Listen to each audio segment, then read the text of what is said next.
there. So glad you have decided to join me for my every Thursday morning Facebook Live little guitar mini lesson, 9:45 CDT every Thursday morning. Here we are. I'm in the mood for the blues. I'm always in the mood for the blues. I'm really in the mood right now because I'm getting ready for a really fun Zoom class next Wednesday, July 22nd, 6:30 p.m. CDT. It's a 90-minute class, all levels, so that includes you. You are invited. In the description of today's event, you'll find the Eventbrite link to sign up. You'll see a link to my YouTube channel with all sorts of stuff, my website. And really importantly, you can sign up for my monthly newsletter, which will, maybe it won't make you smarter, but it might make you a little less uninformed. How about that? So anyway, today we are going to keep going with one of my favorite things, which is blues in the key of E. Last week, we talked about the most important note in the blues, which is right there. That starts out being the minor third of the chord, if you know anything about how chords are built, but then we bend it up toward the major third of the chord. So right there is the blues, the heart of the blues right there. So today what we're going to do is we're going to play around with the exact same notes, but in a different way. Last week we did this bending thing, and by the way, if you missed that, here on my Facebook page, you can just scroll down and see last week's mini lesson, or the last bunch of Thursday morning mini lessons. They're all archived here. All you have to do is scroll down and they're all there waiting for you on a wide variety of topics. I just happen to be obsessed with the blues right now. So what we're doing is we're going to work out of an E chord that looks like this. So some of you already know that this is a really useful, basic, kind of stripped down skeleton version of an E chord. It's actually a power chord. So what I'm doing is I'm flattening my index finger and I'm holding down the 5th string and the 4th string on the 2nd fret. I am not going to play the top 3 strings on the guitar. When I say top, I mean the ones with the highest sound. I know they're near the floor, but we call them the top. What I'm going to focus on with my pick, or my fingers, but probably my pick, is the 6th string, the 5th string, and the 4th string. Okay, so there's my power chord. Again, if you know how chords are built, you know there's 3 notes in a basic triad. Well, we only have 2. I know we have 3 strings, but 2 of them are the same note, an octave apart. So the bottom line is this is a power chord. It doesn't have a third. Then when we take our middle finger and play this note right here on the 3rd fret, and then we bend it, right there we are messing around in the most wonderful way with the 3rd of the chord, and that is the blues. So what we're going to do today is we're going to take that idea and we're going to play those notes, the minor third to the major third, but we're not going to bend them. We're going to use our fingers to create each note separately, and it sounds like this. So I've got my middle finger on the G note, that's the 3rd fret of the 6th string. Then I'm going to use my ring finger to play the 4th fret of the 6th string. So,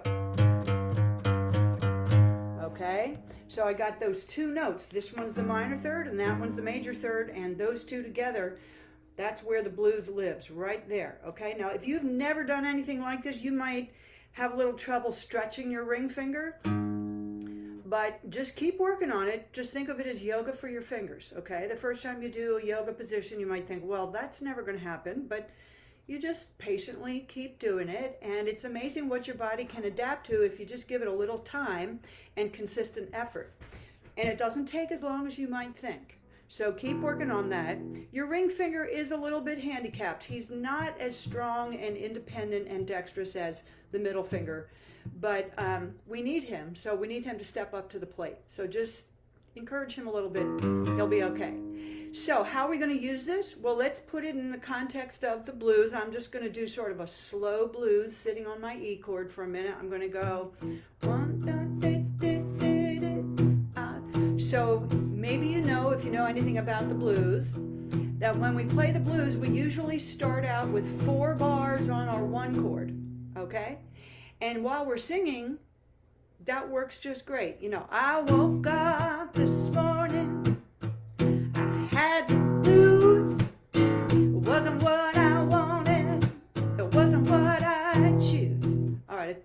made that up. Steal it. You can sing that song too if you want to. Anyway, so, but we got some space in there that we can fill with our brand new little doodle here, okay? So it goes, well, I woke up this morning, had blues. It wasn't what I wanted, it wasn't what I choose. So I'm already having maybe too much fun. And I have more good news for you. When you're playing the blues in E, you hang out on your E chord. Of course, that's your 1 chord if you're used to numbers. If you're not, go get you some numbers. The Nashville numbers, Google it. It's just the best thing in the universe. Anyway, after we play 4 bars typically on a 1 chord, we then go to our 4 chord. What chord is that, you say? Well, E, F sharp, G sharp, A. So now we need an A chord. But I'm going to show you how to play the A with hardly moving your fingers. So you're going to take this basic E chord and you're going to just move it up. I know you think that's down, but it's up in sound to the next set of strings. So now it looks like that, and I'm holding my index finger on the 4th and the 3rd string, and my bass note is right here on the 5th string, so it's an A chord. And the beautiful thing is that whatever I can do on an E chord, I just move it up a set of strings and it works on my A chord. So I'm going to play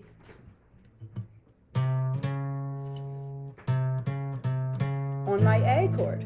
And I'm going to be here for 2 bars, so I got a little time to mess around. Done, so done, what did I choose? Do, do, do, do, do, do, do, do.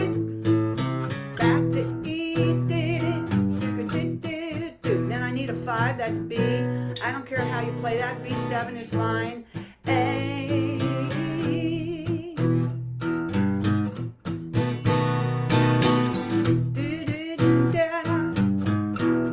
All right, well now you're rocking, okay? Don't say I never did anything for you. Hey, if you are ever get in the mood for guitar lessons, I teach via Skype and Zoom and all the other ways that we do things these days. How can you get in touch with me? Through my website, of course. So it's in the description. So come visit me at my website, sign up for my newsletter, and really think about doing this Zoom class on the blues on next Wednesday evening, July 22nd. We're going to do blues, licks, and riffs. This is just the beginning. And all levels are welcome. I really mean that. So if you've never done this before, you need to come and get you some blues. If you've done a little blues before, come and get some more. Anyway, thank you for joining me. And definitely check back with me on Thursday morning because we do this every Thursday morning, 9:45 CDT. So stay in the groove, y'all.